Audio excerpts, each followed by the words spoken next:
This is me Amrit and welcome to my channel English Tutor Amrit. My dear friends, আজকে আমি একটা নতুন topics নিয়ে আলোচনা করব। আমি অ্যাকচুয়ালি পড়াতে এই জিনিসটা আমার মাথাতে আসলো যে অনেক স্টুডেন্ট এই জিনিসটা ভুল করে এবং সেটার কারণটা বুঝতে পারে না। তো ভাবলাম এই জিনিসটা তোমাদের সঙ্গে শেয়ার করে দিই, ঠিক আছে? দেখো, আমি এখানে একটা সেন্টেন্স লিখলাম, আই অ্যাম এ বয়, ঠিক আছে? হি ইজ এ গুড, ঠিক আছে? এখানে দুটো বাক্য লিখেছি, তোমরা দেখতে পাচ্ছ। একটু ঝাপসা মনে হচ্ছে বিষয়টা।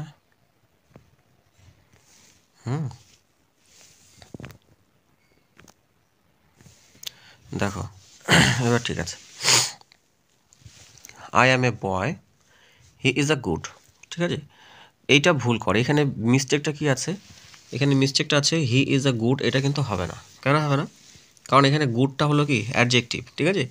আর এখানে হলো বয়টার কি আছে, বয়টা হলো নাউন, ঠিক আছে?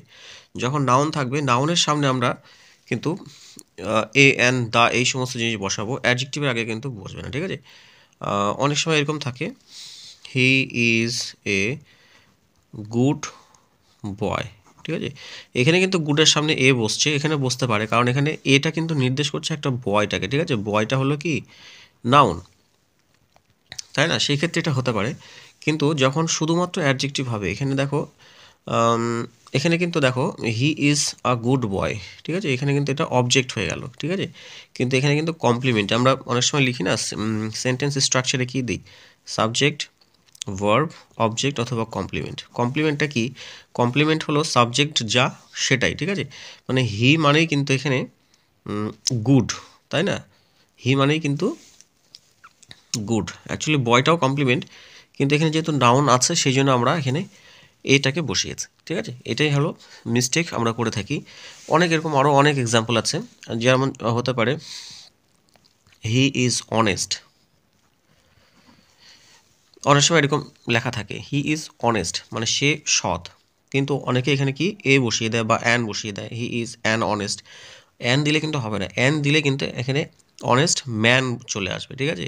মানে নাউন কিন্তু দিতেই হবে।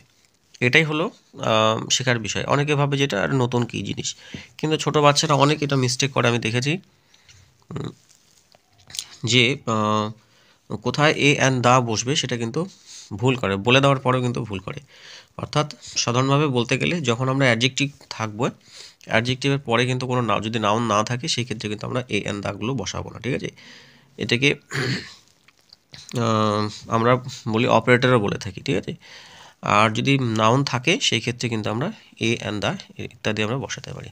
আশা করি তোমরা বুঝতে পেরেছো।